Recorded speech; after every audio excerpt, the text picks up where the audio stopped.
తాకట్లో ఉన్న బంగారాన్ని విడిపించి ఆ రోజున మార్కెట్ ధర కట్టి మిగిలిన డబ్బును మీకు అందిస్తుంది కొమ్మూరి గోల్డ్.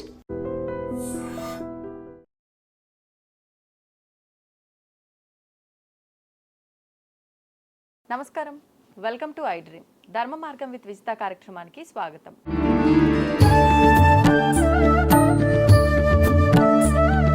ప్రస్తుతం మనతో పాటు ఉన్నారు ప్రజ్ఞారత్న డాక్టర్ అమరవాది శేషయ్య గారు, ప్రముఖ ఆధ్యాత్మికవేత్త, ప్రవచనకర్త. ఎన్నెన్నో మంచి మంచి విషయాలను వారు ప్రవచనాల రూపంలో కానీ వారి మాటల రూపంలో కానీ మనకు సోషల్ మీడియాల ద్వారా అందిస్తూనే ఉన్నారు. వారితో మాట్లాడి ఇప్పుడు మరిన్ని విషయాలు మనం కూడా తెలుసుకునే ప్రయత్నం చేద్దాం. నమస్కారం అండి. చాలా సంతోషం, ఆశీర్వాదం నాన్న. మహాభారతం, నిజంగా మహాభారతం గనక మనం ఒక్కసారి ఆచరణలో పెట్టగలిగితే మన జీవితానికి ఒక మంచి మార్గం, ఒక పునాది మనం వేసుకున్నట్టే అంటారు పెద్దవాళ్ళు. మరి అటువంటి మహాభారతాన్ని పంచమ వేదము అంటూ ఉంటారు.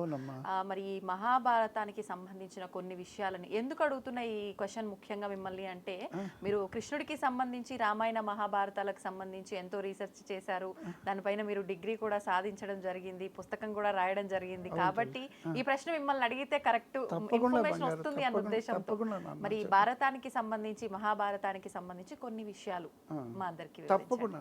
ముఖ్యంగా మన హైందవ సంస్కృతికి పంచమ వేదం అనేటువంటి భారతం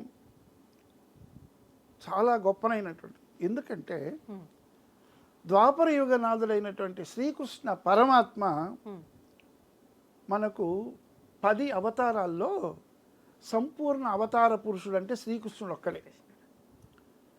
అందువల్ల ఈ కృష్ణుడి గురించి మనం తెలుసుకోవాల్సిన రహస్యాలు చాలా ఉన్నాయంటే, మనకు భారతము అంటే అంటే ప్రకాశం. అటువంటి పంచమ వేదమైనటువంటి ఈ యొక్క మహాభారతాన్ని వేదవ్యాసుడు రాశాడు. సంస్కృతంలో 1,00,000 శ్లోకాల్లో రాశాడు.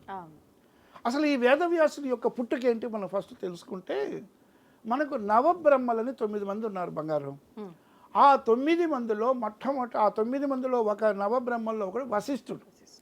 ఈ వశిష్ఠుడు త్రేతాయుగానికి చెందినటువంటి రాముడికి కులగురువు. అర్థమైందా? అటువంటి నవబ్రహ్మల్లో ఒకడైన వశిష్ఠుడు కుమారుడు శక్తి. అటువంటి శక్తి యొక్క కుమారుడు పరాశరుడు. ఆ పరాశరుడికి మత్స్యగంధికి పుట్టినవాడు వేదవ్యాసుడు. అంటే నాటి త్రేతాయుగం నుంచి కూడా ద్వాపర యుగం వరకు వేదవ్యాసుడి తర్వాత వచ్చిన వాడు శుకుడు. శుక బ్రహ్మ వేదవ్యాసుడి కుమారుడు. అతడు మహాభాగవతాన్ని జనమేజయుని యొక్క తండ్రి అయినటువంటి పరీక్షిత్తు మహారాజుకి 7 రోజుల లోపల చనిపోతాడని, అంటే తక్షకుడు అనేటువంటి సర్పం, ఒక శమీక ఋషి పైన చనిపోయిన సర్పం ఇస్తే అతని శాపం వల్ల చనిపోతాడంటే, అప్పుడు ఈ యొక్క భాగవతాన్ని 7 రోజుల్లో చనిపోయిన పరీక్షిత్తు మహారాజుకు బోధిస్తాడు. సో మరి మీరు అడిగిన మొదటి ప్రశ్నలో ఈ మహాభారతాన్ని ఎవరికి చెప్పారు అంటే, వేదవ్యాసుడికి 4 శిష్యులు ఉన్నారు. అందులో వైశంపాయనుడు ఒకడు, జైమిని ఒకడు, సుమంత్రుడు ఒకడు. అటువంటి ఈ యొక్క మహాభారతంలో వైశంపాయనుడు జనమేజయునికి చెప్పినటువంటి ఇతివృత్తమే భారతం. సుఖబ్రహ్మ పరీక్షిత్తు మహారాజుకు చెప్పిందే మహాభాగవతం. అసలు వేదవ్యాసుడికి వ్యాసాయ విష్ణు రూపాయ అని వ్యాసుడికి పేరు. అంటే మహావిష్ణువు యొక్క అంశంలో పుట్టినవాడని. ఇది కాకుండా మనకు 18 పురాణాలు రాశాడు వేదవ్యాసుడు. అందులో శాక్తేయ పురాణాలు 6, శక్తికి సంబంధించినవి. శివ పురాణాలు 6, విష్ణు పురాణాలు 6. ఈ మొత్తము పురాణాలు రాసినవాడు, బ్రహ్మసూత్రాలు రాసినటువంటి వాడు, అలాగే మహాభారతం 1,00,000 శ్లోకాల్లో రాసినవాడు, అలాగే మహాభాగవతాన్ని కూడా రాసినవాడు వేదవ్యాసుడు. ఎందుకంటే యుద్ధ పంచకం మొత్తం 18 పర్వాలు మనకు మహాభారతం. అందులో మీరు అడిగిన సూక్ష్మమైన విషయాలు, కృష్ణుడి యొక్క పాత్ర చాలా గొప్పది. మహాభారతం ఎందుకు అంత ప్రసిద్ధి అంటే, మీరు అడిగారు కదా దాంట్లో విశేషాలు, ప్రశ్నకు సంబంధించే మనం సమయస్ఫూర్తిగా చెప్పుకుంటున్నాం. ఒకటి, భగవద్గీతను ఉపదేశించజేయబడిందే భీష్మ పర్వములో కృష్ణుడికి అర్జునుడికి యుద్ధఘట్టములో. యుద్ధ పంచకమును ఉంది నమ్మ ఈ 18 పర్వాల్లో. భీష్మ పర్వము, ఈ ఒక ద్రోణ పర్వము, ఇవన్నీ 5 పర్వాలు ఉన్నాయి. కర్ణ పర్వము అని, శ్రీ పర్వము, శాంతి, ఇవన్నీ ఉన్నాయి. ఈ 5 పర్వాల్లో కర్ణ పర్వం ఇవన్నీ ఉన్నాయి. ఈ యొక్క యుద్ధఘట్టం 18 రోజులు జరిగినప్పుడు ఈ 9వ రోజు ఈ యొక్క భీష్మ పర్వములోనే యుద్ధఘట్టములో యుద్ధానికి వెళ్ళేటప్పుడు శంఖం ఊదిన తర్వాత అటువైపు ఎవరున్నారు, ఇటువైపు ఎవరున్నారు నాకు చెప్పు, మధ్యలోకి తీసుకెళ్ళు అంటాడు అర్జునుడు. అటువంటి సమయంలో ఈ 18 అధ్యాయాలు భగవద్గీత. ఈ 18 అధ్యాయాల్లో మొదటిది విషాద యోగం. అక్కడ వాళ్ళనంతరిని చూసి వీళ్ళందరూ నా బంధువులు, వీళ్ళని ఎలా చంపాలి, నేను చంపను అని నిస్పృహతో పడిపోతాడు అర్జునుడు. అప్పుడు కృష్ణ భగవానుడు అందించినటువంటి గీతోపదేశం అద్భుతమైనటువంటి విషయం.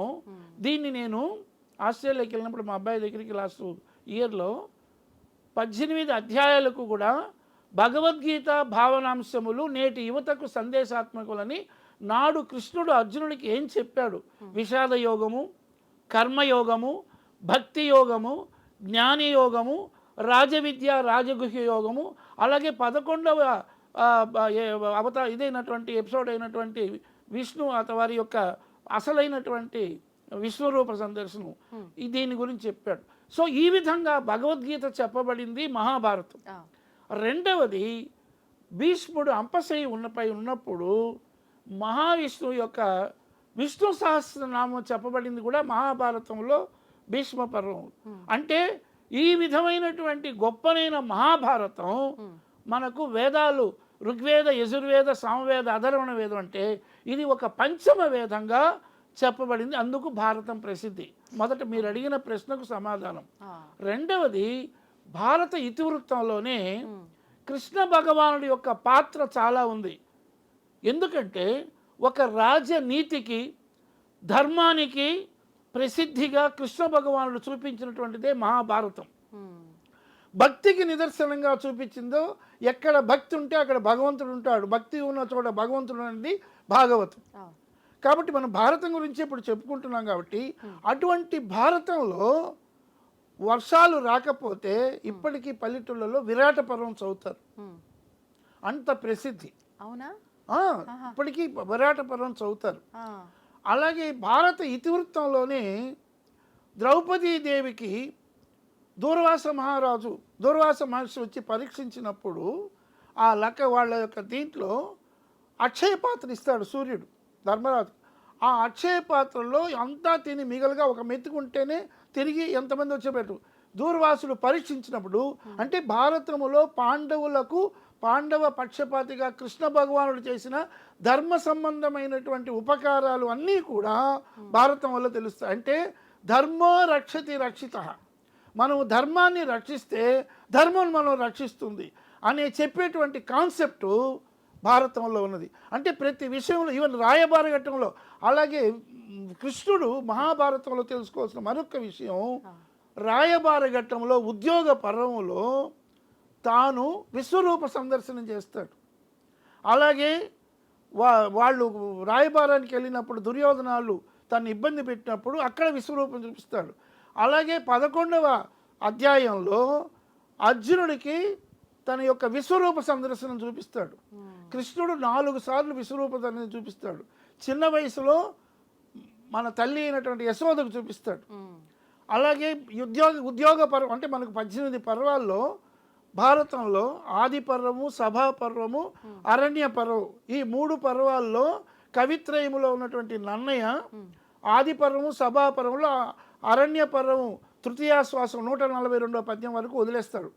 తను స్వర్గాధీనుడు అయిపోయిన తర్వాత ఆ మిగిలిన అరణ్య పర్వాన్ని పూరించిన వాడు ఎర్ర ప్రగడ. అలాగే ఉద్యోగ పర్వం నుంచి చివరి వరకు 15 పర్వాలు రచించిన వాడు తిక్కన నాటికి ఇది గొప్పది.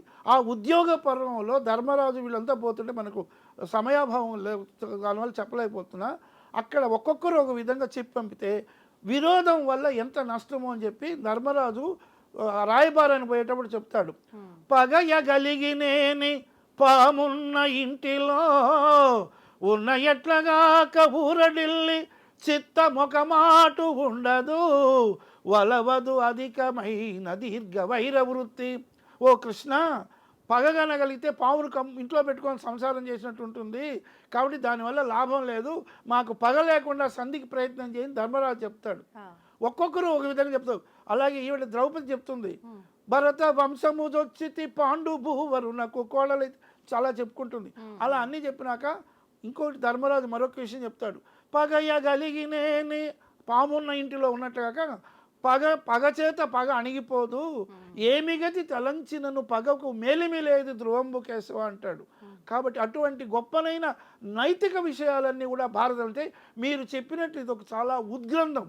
1,00,000 శ్లోకాల్లో వేదవ్యాసుడు రాసినటువంటిది మన ఆంధ్ర మహాభారతంలో క్రీస్తకం 11వ శతాబ్దంలో నన్నయ్య, 13వ శతాబ్దంలో తిక్కన, 14వ శతాబ్దంలో ఎర్రన రచించినటువంటి ఆంధ్ర మహాభారతం మన తెలుగు సాహిత్యపు కాణాచిగా చెప్పొచ్చునమ్మా.